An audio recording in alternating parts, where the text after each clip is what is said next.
O governo de São Paulo vai anunciar amanhã uma nova atualização do plano de flexibilização da quarentena. Mercado paralelo e desumano em Manaus. Tem gente cobrando até R$5.000 em um cilindro. Manchas na pele, sensação de formigamento, Luquinha. Será que pode ser hanseníase? Vamos descobrir hoje, quinta-feira, 21 de janeiro. O Falando Nisso Band está começando.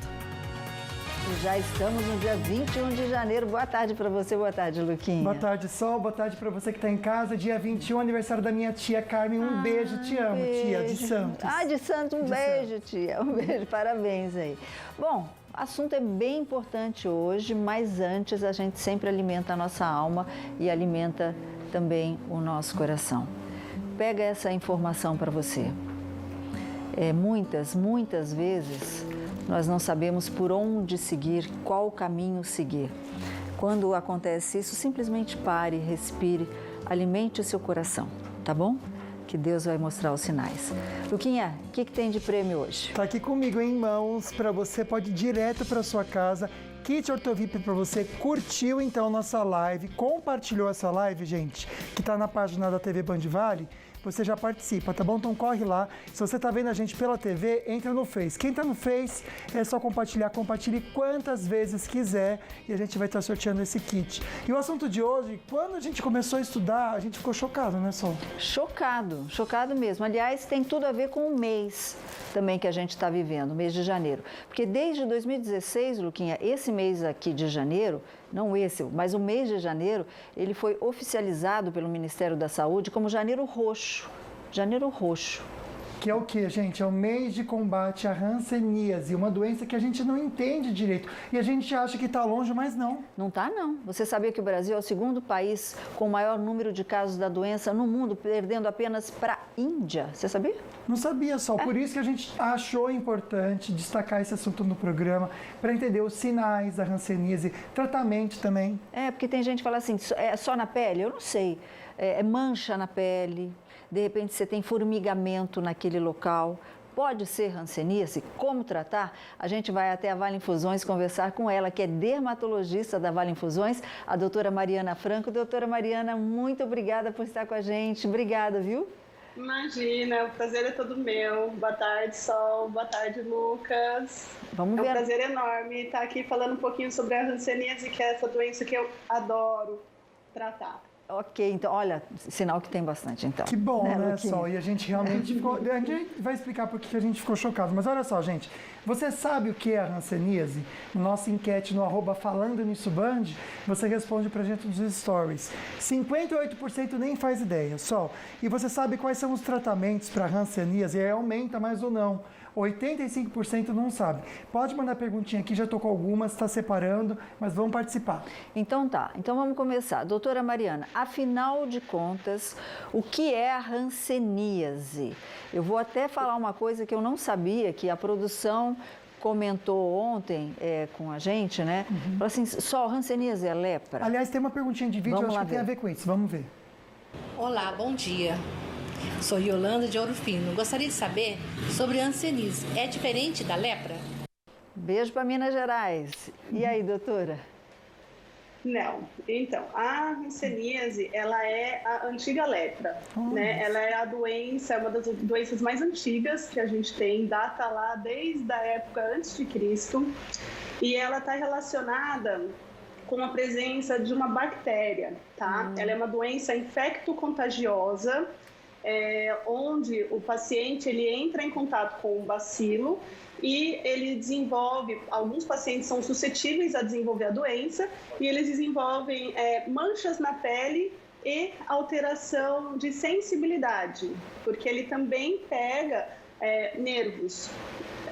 Agora, quando a senhora fala mancha da pele, na pele, doutor, manchas, né? Como é que é a característica dessa mancha? As características são várias. Inicialmente, o quadro clínico ele pode começar com formigamento, queimação, uma parestesia no local e depois pode aparecer a mancha. Pode ser uma mancha, de início uma coloração mais clara ou avermelhada e dependendo do caso ela pode evoluir formando nódulos, que são algumas bolinhas, placas. Então, assim, é um quadro clínico bem variado. Não existe uma lesão que é específica, ainda mais vai depender da fase da hanseníase que a gente vai estar fazendo o diagnóstico. Que existe a fase inicial, quando a gente consegue descobrir a doença logo no começo, e existe, infelizmente, a gente ainda faz diagnóstico numa fase um pouco mais atrasada, né? Um pouco mais tarde, uma fase tardia. E daí os pacientes já têm nódulos, outros tipos de lesões, além do comprometimento de nervos. Doutora, eu peguei 2 fotinhos aqui da internet, acabei de pegar, só, porque a doutora falou, fiquei curioso. Esse é um tipo de doença, a gente está vendo aí essa mancha, ela parece ser uma mancha grande. Ela já começa desse tamanho, doutora, ou ela vai crescendo aos poucos? Porque parece que, se for pequena, parece uma espinha, mas se ela é grande, não, né? E aí, doutora? Não, essa mancha deve ter ao redor de uns 2 centímetros. A lesão, ela pode iniciar pequena, com uma manchinha pequena, e às vezes no começo a gente nem vê a lesão. Às vezes pode ter só uma alteração ali de sensibilidade que o paciente não sente, então não liga. Às vezes é uma manchinha que às vezes pode achar que é uma micose de praia, e daí o paciente ele acaba não ligando muito para a lesão, e daí essa lesão ela acaba evoluindo. Por isso que tem que ficar esperta com alteração de pelo no local, tá? Porque a área de hanseníase geralmente tem pouco pelo. E também sudorese. Quando está acometida aquela região, a sudorese daquela região ela é diminuída. Então, a gente faz toda essa avaliação pesquisando tudo, avaliando a lesão por completo. Já a doutora responde pra gente se essas manchinhas, elas coçam ou não e como que ela vai alastrando. É porque a pessoa põe a mão no lugar e no outro? Já a doutora responde pra gente, só. Boa observação, viu, Luquinha? Bom, vamos lá. O governo de São Paulo vai anunciar amanhã uma nova atualização do plano de flexibilização da quarentena. Vamos saber as notícias e hoje quem está com a gente no Falando Nisso Band, estreando, nosso querido repórter Lucas Rodrigues. Seja muito bem-vindo, Lucas. Boa tarde. É isso aí, Sol. Muito obrigado. É um prazer estar aqui com vocês nessa tarde. Boa tarde para você, para o Lucas, para todo mundo que está ligado aqui no Falando Nisso.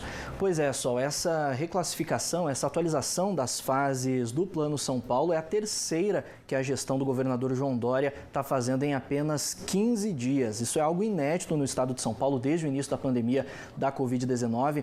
Antes de ontem, o secretário de Estado da Saúde, Jean Gorenstein, afirmou que a semana epidemiológica que se encerrou, melhor dizendo, no início dessa semana, foi a pior semana do estado de São Paulo até agora, isso desde o início da pandemia.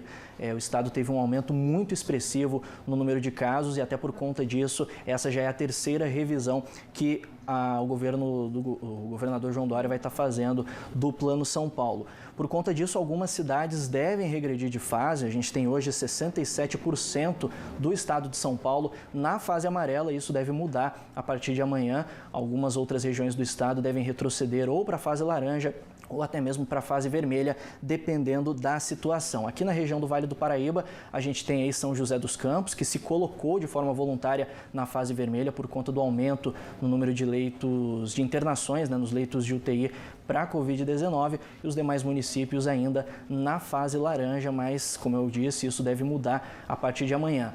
Lembrando que a vacinação contra a Covid-19 começou ontem aqui nas cidades do Vale do Paraíba, foi iniciada em São José dos Campos, em Jacareí, e também agora, nessa quinta-feira, essa vacinação está acontecendo em outras cidades da nossa região. Taubaté deu início à imunização, Pindamonhangaba também, e as 4 cidades do litoral norte também já começaram essa vacinação nessa quinta-feira, Sol. Muito legal, né? Vamos lá, passo a passo a gente consegue driblar esse vírus aí.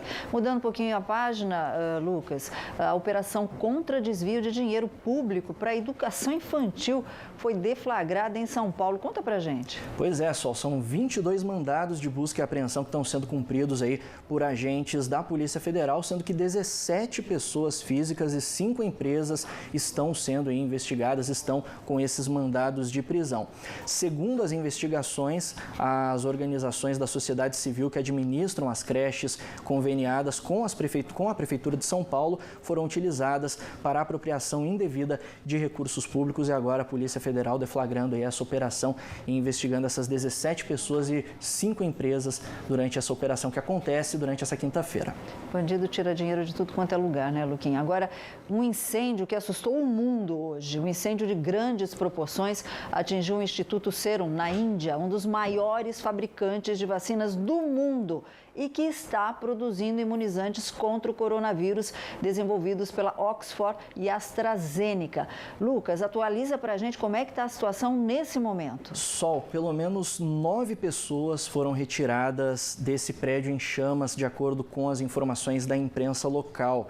O governo do país, o governo indiano, garantiu que o local onde está sendo feita a produção das vacinas contra o coronavírus, essa vacina que você citou, a AstraZeneca Oxford, segundo as informações do governo indiano, o local de produção desses imunizantes não foi atingido. A suspeita até o momento é de que esse incêndio tenha sido causado por um curto-circuito. Agora o Corpo de Bombeiros lá do país vai seguir investigando aí as causas desse incidente, Sol. Tomara a Deus que também não prejudique a produção dessas vacinas. Por falar em vacina, uma última informação: a Organização Mundial da Saúde espera finalizar a análise para o uso emergencial de mais 3 vacinas contra a Covid-19 nas próximas semanas. Agora, Lucas, quais imunizantes estão sendo analisados?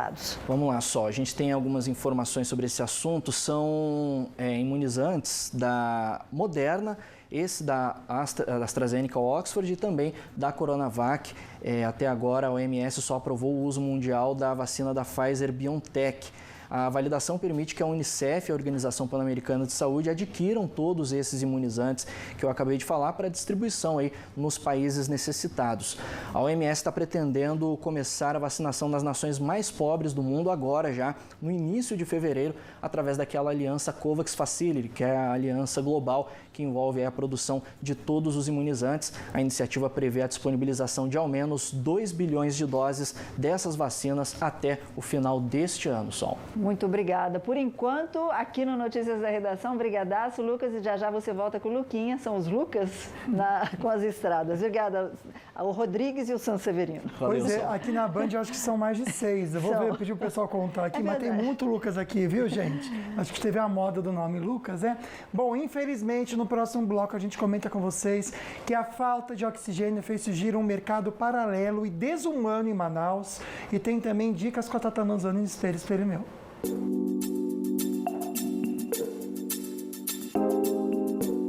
Olá, tudo bem? Eu sou a Tata Lanzoni, eu sou consultora de imagem e estilo, e o Espelho Meu de hoje a gente está tirando dúvida.